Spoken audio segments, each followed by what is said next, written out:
Hey, compressed air friends. A little loud in here today, I apologize for that, but I wanted to show you guys something you may not know about these WS controllers.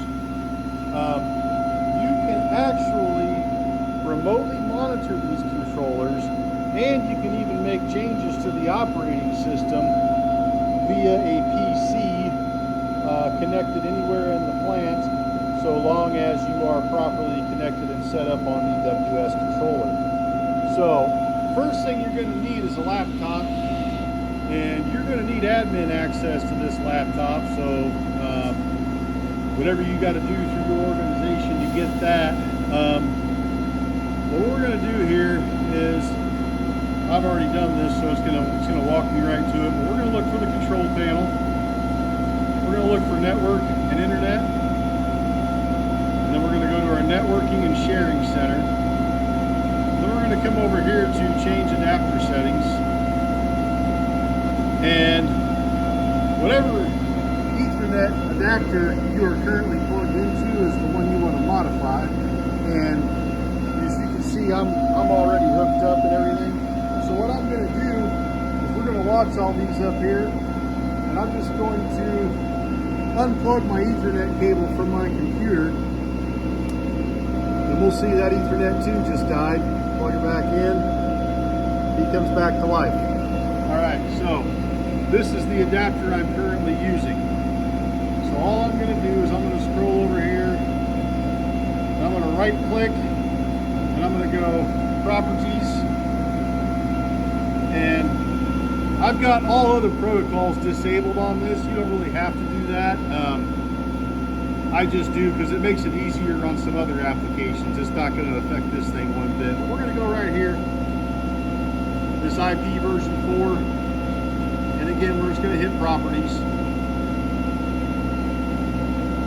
When this screen pops up, we're going to tell it to use this IP address right here, 192.168.4. Once we do that, we're going to go ahead and click OK. We'll close out of that. We'll close out the rest of this stuff. Then we're going to open a web browser. I like Google Chrome. Use whatever web browser you like. And we're going to come up here to the address bar. We're going to type in 192.168.1.2. And we're going to hit enter. Provided that you are plugged into the Ethernet port on the back of the display, not that one, this one right here, you will bring up this web page. And you can see right here it's giving you your kind of basic information about the compressor. Where'd my mouse go? There it is. So if we go right here and hit compressor, it's just going to tell us all about what kind of compressor we have here. Back to monitor. But then if we go settings, now we can start having some fun. So it's going to tell you all about all the different controller settings and blah, blah, blah, blah, blah.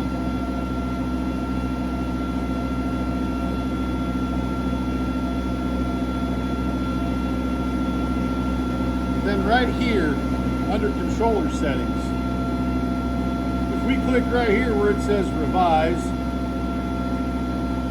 it's going to ask us for a username and password. And we're going to put in user1, password is PASS1. We're going to sign in. Now you can see all these fields just became editable. So if you want to change any of these from here, all you got to do is put in what you want and hit submit. Now also, it's going to tell you all about what all that stuff is.